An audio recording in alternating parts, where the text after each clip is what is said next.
You guys, you're here on a good day. I'm going to be watching clips of stuff I haven't seen in forever. Many years, maybe decades. Oh yeah, and I have my period. I'll explain.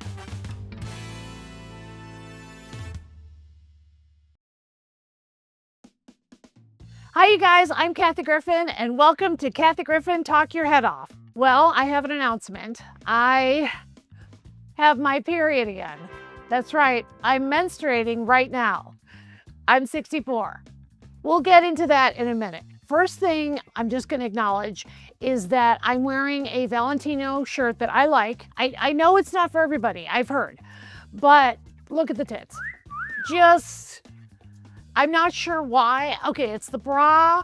It's also the bodysuit thing that I wear under the sheer shirt, but I'm trying to get 8 more heterosexual viewers and I don't know any other way to do it. So we have a lot to cover today and I'm very excited. We're gonna look at some old clips of like stuff I've done from back in the day and I don't know what the clips are yet, okay? So I'll tell you if there's some good backstory. But before we start, remember to like and subscribe. And please tell your friends, I'm building this show with you guys. So I need lots of likes and lots of subscribers and I love your comments. They're like overwhelmingly positive, which I just want you to know after the last 7 years, they have not been at all. And so it's incredibly sweet and very much appreciated. Because comments, you know, when people say like, don't pay attention to the comment section. No, actually as an actor, you can get good notes. So I appreciate anything that is not a death threat. Okay, anyway, we're gonna look at some fun clips. Let's see what the first one is. We're gonna see it together. Oh, this is Nick. And once again, I just want to reiterate, Trixie Mattel is banned from this show. She's banned, Nick, because she was supposed to show up when? 3 weeks ago? That's right. And then again this week. I guess. And the first time she was at Disneyland, which is code. This time, I guess she just doesn't care about humanity. I know that about her to be true. And I'm very excited because I'm banned from so many shows that I've never banned anyone. So Trixie, I'm looking right at you, honey. You're banned. And for some reason, people in the comments like it, that you're in trouble with me. So there could be other forms of punishment coming your way, Trixie. Okay, what's the first clip? Yeah. Well, let's take a look. Okay. Feature desk, please. Jake, Melissa, look, I'm having second thoughts about this Philip Banks piece. It's just one long, boring resume. Well, for a while there, I thought I had an angle about the ASPCA. But that turned out to be a blind alley. I'm telling you, this man's life is boring. His own son kept nodding out. We better kill this story. Okay, bye. Oh, hold up, lady. My uncle has been looking forward to this all week. Look, kid, you gotta wake up and smell the Java. Your uncle's dull. Dull, dull, dull. And then he hit me. He hit me hard on the face. No. Okay, that was so fun to watch my bad acting. I am the worst actress, you guys. I think I'm a good comic. Like, I'm not the best there ever was. I'm not one of those. But, like, I don't walk out on stage with an actual goat. When it comes to acting, this is when I was an actress way more than I was a comedian. So this was the first big gig I had. And yes, I still use the word gig. And prior to this, I think I was 35 when I did that. So anyway, it's Fresh Prince of Bel Air. And for you youngs, that was a TV show that starred an actor who was really known by the name Fresh Prince before he was known more as Will Smith. It was a big deal because prior to that, whenever I was in something, it was either like somebody's student film that my relatives could never see, or somebody's short film that they were making for their own demo reel. Like, I'm on everybody's demo reel. And by the way, none of those people paid it forward. So I try not to do free work so much anymore because I always think it's gonna lead to something. And this one actually aired. So I was able to say, guess what? I'm on this new show and it's called The Fresh Prince of Bel Air. Now, when we taped that, episode 1 had not even aired yet. So even then I was like, okay, you know that guy, the Fresh Prince and Jazzy Jeff? And all my friends were like, of course, we love that guy. So I'm like, well, there's this new show and I'll never forget the table read. So the first day they give you the script, and of course I was cast as, just the like reporter girl or whatever. So I go to the table read, and because it's a show starring an African-American guy who's a rapper, and now he's an amazing actor. And so it was a big deal. Like Andrew Young was there, Quincy Jones was there. Okay, but can I be honest? The thing that struck me is that all the writers were white. And at the table read, which by the way, included the original mom, who I think they switched out. But at the table read, you go around the table and they laugh way too hard at the jokes. Like even in that sketch, you can hear some of the lines aren't even really joke lines, but they laugh super hard anyway, which I just have to tell you as a comic was weird, because I have a pretty good sense of like what's an actual joke and what's kind of a tee up, or what they call torque, where you're like leading up to explaining the joke. And it was kind of jarring when I said my first line that was their idea of a joke. And then I wanted to keep the gig, right? So then I would laugh at myself. Like, I can't remember, but like that part when I go, he's dull, dull, dull, dull. Like, I don't think of that as a punchline, but even at the table reading, this is me. He's dull, dull, dull, dull. Like, I didn't want to get fired. And I found out that's like a very common thing in 4-camera situation comedies. Okay, so it was a really big deal. And I remember there was a woman who played an older character. She either played the grandmother, or I can't remember why, but she became my buddy on the show. And she had this just amazing resume. She would make lunch every day for us, meaning just the two of us. And she would bring soul food, and I got to have foods that I just, as a Caucasian gal, had never had. Because I was raised on a food group called McDonald's, and my parents were both working, and they would give me $1, and you could get a whole meal at McDonald's. Anyway, that was fascinating, just hanging out with her. And I have a real deep love for older people. Like, even though I'm 64 now and still have my period, we'll get to that later, I am kind of bored with anyone under 95 years of age. That's my age group. Those people have lived a life and have something to say, and that's what I like.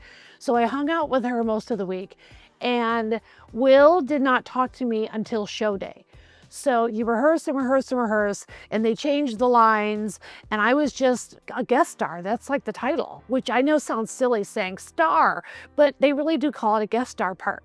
And I think I got what is called top of show, which at the time, it was probably like $1,750, but for a week, like I thought, by the way, that after I did that guest spot on Fresh Prince of Bel Air, that I would be working every week, but just on a different show. Because I had been working for free and been in the union, but not getting any union work for so long, since one commercial I did when I was in high school in Chicago for the Chicago White Sox, where I sang na na na na, na na na na, hey hey, good times. And I played it on a kazoo. And that's how I got my big break when I was 18. And then I didn't get a paying gig until I was 36. And that is true. That is a true story. And I was in the Groundlings, which is a comedy improv group. Gosh, I went on to teach there, and my students were Will Ferrell and Sherry O'Terry, and it's just a great place for comedy. And whenever any of us got a gig, it was like a big deal. Okay, so then it came to show night. So when you do a 4-camera sitcom, there's a live audience, right? Like if you watch a rerun of Friends or something, those are real people providing the laughs. It's not a laugh track. And on Fresh Prince, it was the same thing. But remember, Will was this super famous guy. So when I finally got to talk to him on shooting day, which was Friday, I said, what would you like me to call you, Fresh Prince or Will? And he said, you can call me Will. So I did, and I was, nervous around him because I'd seen all his videos, and Jazzy Jeff was there for a day, which was great, and the live audience went crazy when they saw Jazzy Jeff. He may have even DJ'd, if I recall correctly, but the other thing I remember was you have to have what's called a warm-up person, and they keep the live audience interested because sometimes these tapings go on for like 5 hours, even though it's just a half-hour show. So this was a brand new show, and when you're doing a new show, they tape even longer because they really want to make sure they got everything right, and you've got to please the network and the studio and all the buyers and all that stuff. And there's just a whole group of people. You serve many masters on a TV show. That's just the way it is. And when you're just a no-name guest star, you got to do whatever they say. And I was happy to do that, but I was obviously very nervous. But wait, let me tell you who the warm-up guy was. It was Flava Flav. And so it was like a party. And I had been to a couple TV tapings of friends of mine that got to be guest stars, and I had never seen anything like this. And so I remember looking around and being like, wow, this is how African-American shows do it. This is amazing. It's like a party in here. They've got a DJ, and then Flava Flav comes up and he would just talk. Like, he's not a comedian, even though he's funny, but like, he was huge at the time, and he had the giant clock, you know, on the sparkly chain and the sideways hat, which we used to call it wickety whack style. And it was an event. I got to do my lines, and I remember there was a little girl on the show, Tatiana Ali, right?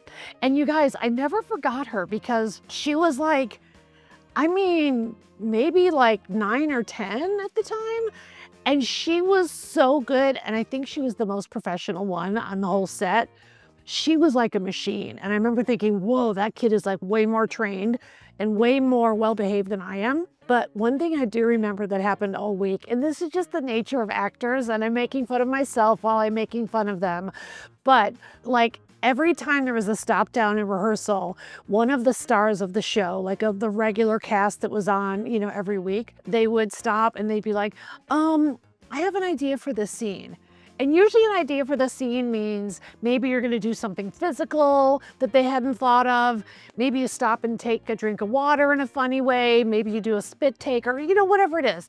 But every time one of the actors had, they call it a note, it was that they be given more lines.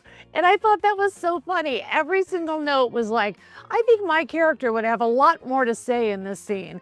And then you watch everybody kind of get quiet, and then the director has to kind of, I don't want to say talk them off the ledge, but it was just a very like actory environment, which is why I love to make fun of actors, because we actors are nuts. We're nuts. It's never enough. We have the disease of more. So I noticed this thing about Will Smith that I always remembered, which is he ignored me all week because he's launching a gigantic show. You know, in those days, I mean, was this pre-cable even?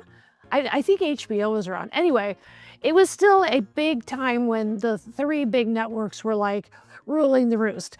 And so I can't imagine the pressure he had on. But I do remember that Friday night when the audience was there and it was time to actually roll tape, he really took his time to kind of get to know me a little bit. And he was asking about me and helping me relax. I didn't tell him I was nervous, but I think he could tell that I hadn't done a show this big before. And I probably told him something about like, it's so amazing that I can finally be seen by my relatives and they'll stop trying to talk me into being a dental hygienist, which was my mother's dream for me, that I would quit show business, become a dental hygienist and marry a nice Jewish dentist, even though we're not Jewish. Anyway, she had big dreams and I let her down. I got to be on the show, and afterward I felt like I was on a high. And I'm just still laughing at the part about how you guys, I don't know if I worked for like 5 years after this guest spot. Maybe I'm exaggerating, but it was, I believe, years until I got another guest spot. So it was very, very special. All right, let's take a look at another one. And I don't even know what it's gonna be. Oh my God, he's dead.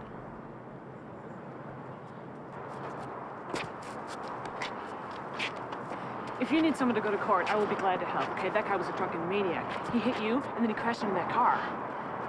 Who? Him.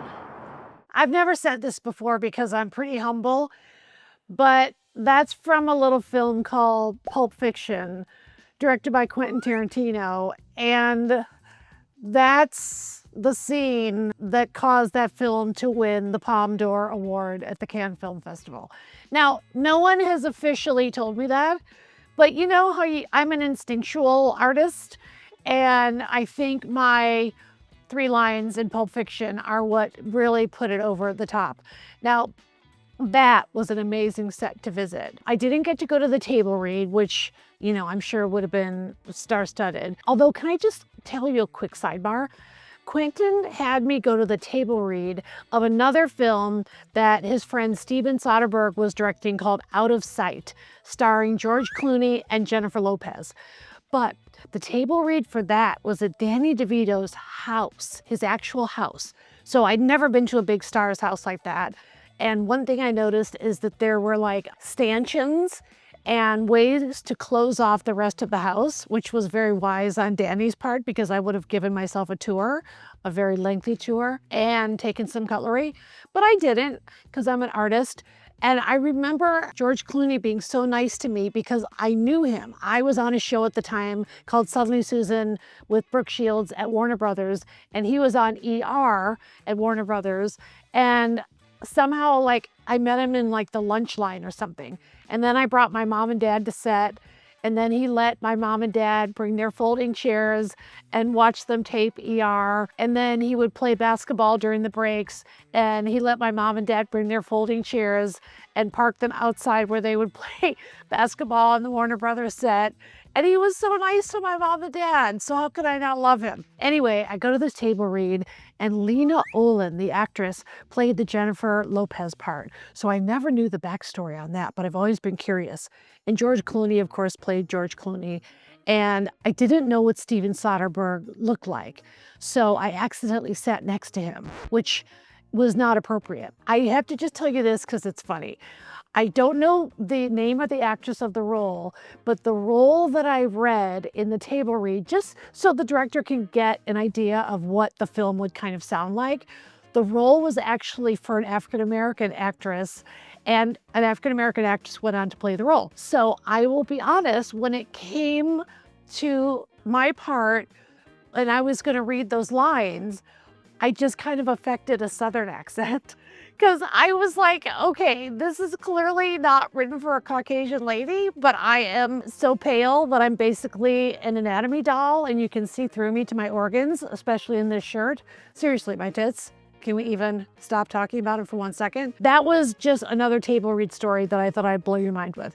Now, Pulp Fiction was amazing to be around. At the time, I was sort of seeing Quentin Tarantino when he was writing it. So one thing that was super cool is he would call me at 3 a.m. and read me scenes he had written. He'd be like, can I run this by you? Not like for my opinion, but he would just say, he would just want to hear it out loud.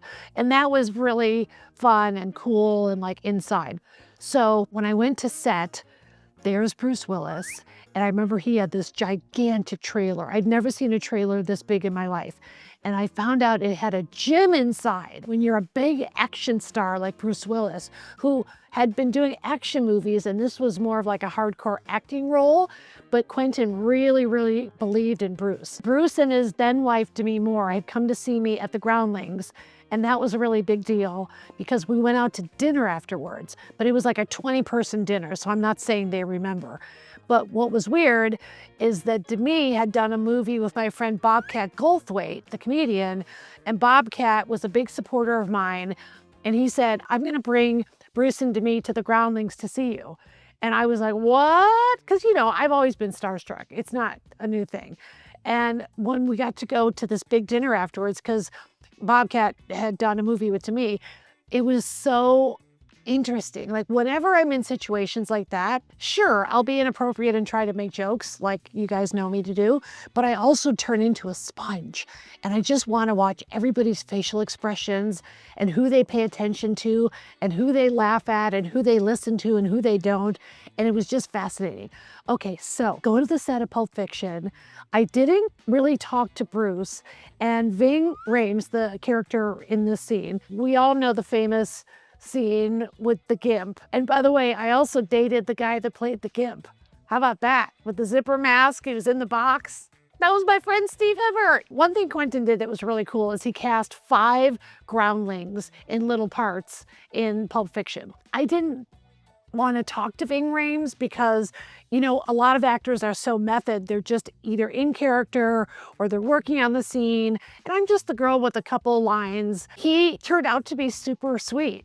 So we ran the scene a few times, and the Asian girl in the scene is my friend Karen Mariyama, and she also was in the Growling. So that was like a big deal for her too. And it was just a weird, funny scene to be in, you know, where Ving is on the ground and he looks up and there's all of our faces. And then I get to say my big line and then point to where Bruce Willis had taken off. I got to see the stunt woman get shot and fall down in a stunt-like way. And that was very exciting because they did that like at least 3 times.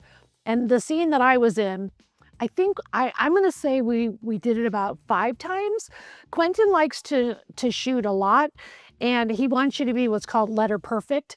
And I'm so bad at memorizing lines that I can't even do it anymore. Like I have to wear this thing called an earpiece. When I was doing it then at the time, it's a muscle that when you're younger, as long as you're using the muscle, you can do it. Nobody does it better than soap actors, by the way. Oh my God, they do like 50 pages a day. But I remember that whenever I had altered the line, even by like a comma, Quentin would be like, cut, say it as written. You know, at the same time, I'm like banging him. Not banging him, but like he would spend the night sometimes. And so I was like, okay, I'll do it. I'm an improviser. I thought you wanted it like an improv to a Quentin Tarantino script, which I believe went on to win the Academy Award, if not many, many awards.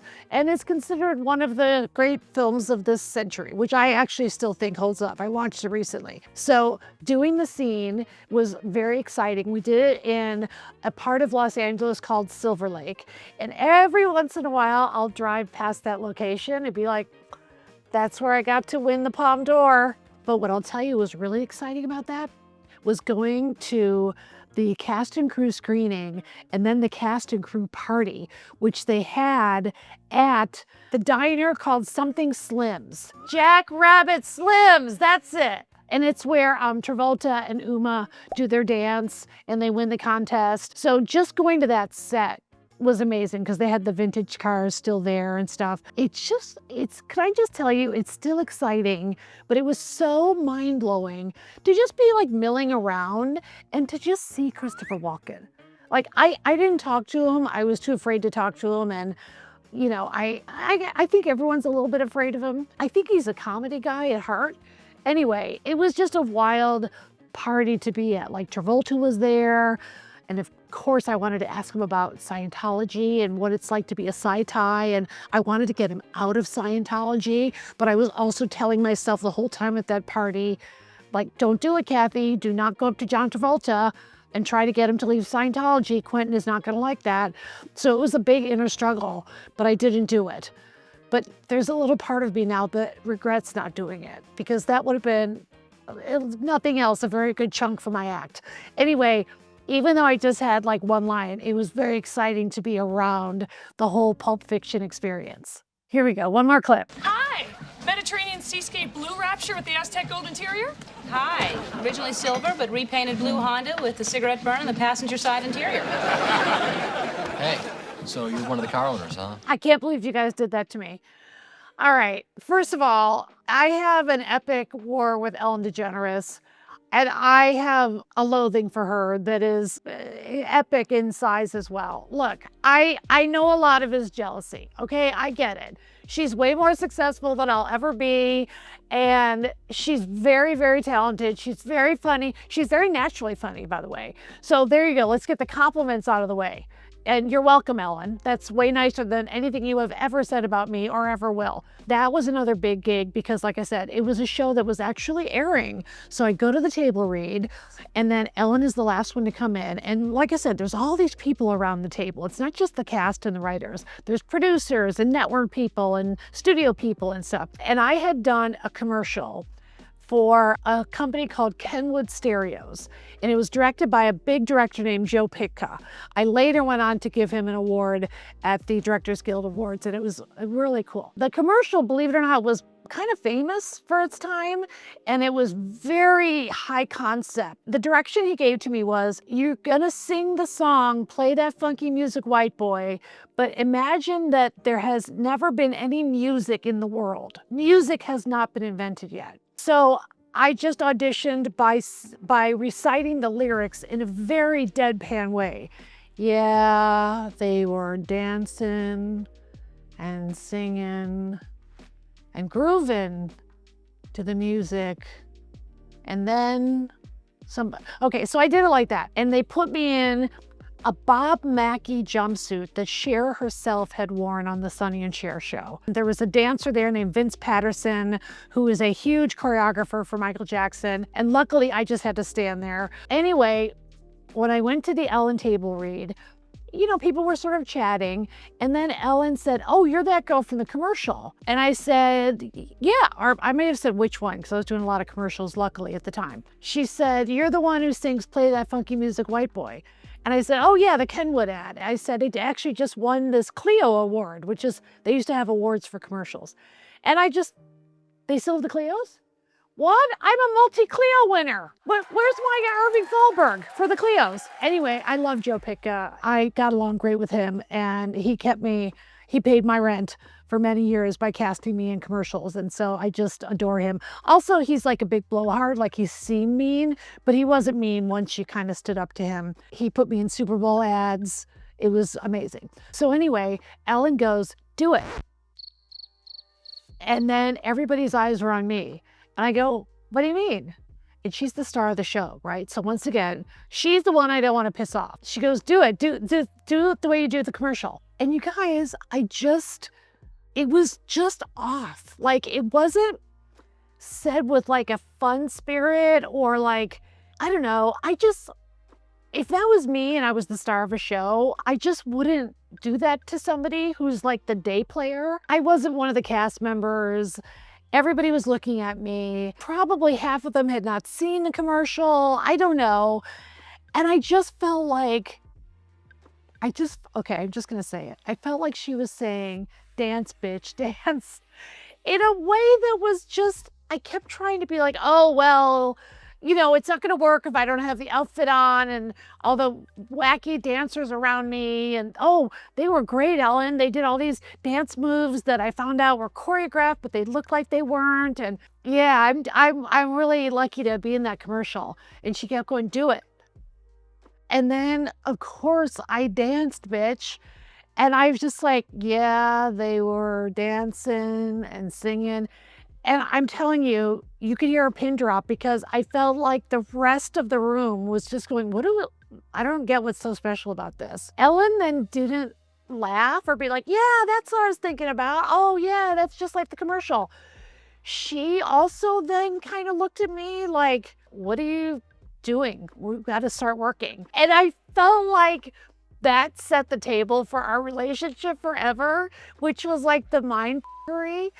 And I know it sounds like I'm being petty, but if you know her, know her, not her image, but if you know her, that is like who she is. I don't know why she did it. It was just a little thing and then it was over in a few minutes. But the whole day I felt this weight of like, I'm gonna get fired because she asked me to do something funny and then people didn't laugh and it's so out of context that it's weird. And she never was friendly after that. And it was just rough. I was really glad to have the job, but it was rough. We later went on to have a really epic fight, which I'll talk about in a future episode, which is why you have to like and subscribe, because I promised to tell that story in a future episode. So more to come on that. Okay, so let's get back to why I have my period when I'm 64. I am having a hysterectomy on Friday, and I found out it's called a radical hysterectomy because they're taking the uterus, right? That thing, the uterus, the ovaries, and the fallopian tubes. So I'm not gonna be able to have any kids. I know you guys wanted me to have many children or at least be an au pair. By the way, I've always thought that was a good premise for a sitcom, Kathy Griffin, au pair. I am nervous about the surgery. The only thing I'm looking forward to is the counting backwards during the propofol when they're putting you under, because you get to lay there and go 100, 99, 90. But my goal is to make it to 88 this time. Well, my goal is probably to survive the surgery, which I heard has like a 98% fatality rate. I'm kidding. I'm being dramatic as always. Then after that, I guess I'll have a hole in my stomach, and my goal is to lose at least 3 pounds from my radical hysterectomy. Anyway, I will keep you guys posted, whatever is happening around that, if it is comical or interesting or weird. but you should know that right now I'm wearing a pad as if I'm 16 years old. A pad. And guess what else I'm wearing? A tampon. That's right. I had to go get tampons and pads at 64 years old. And let me tell you, the looks I got from the lady at the counter were puzzled. There was puzzlement. All right, you guys, I can't wait to catch up again. We should do more clips because this is stuff I've forgotten, you guys. So whatever I can remember, I promise to share. All right, thank you for watching. I really love doing these and I hope you like watching. Like and subscribe and follow me on all the socials. All right, thanks you guys. See you next time.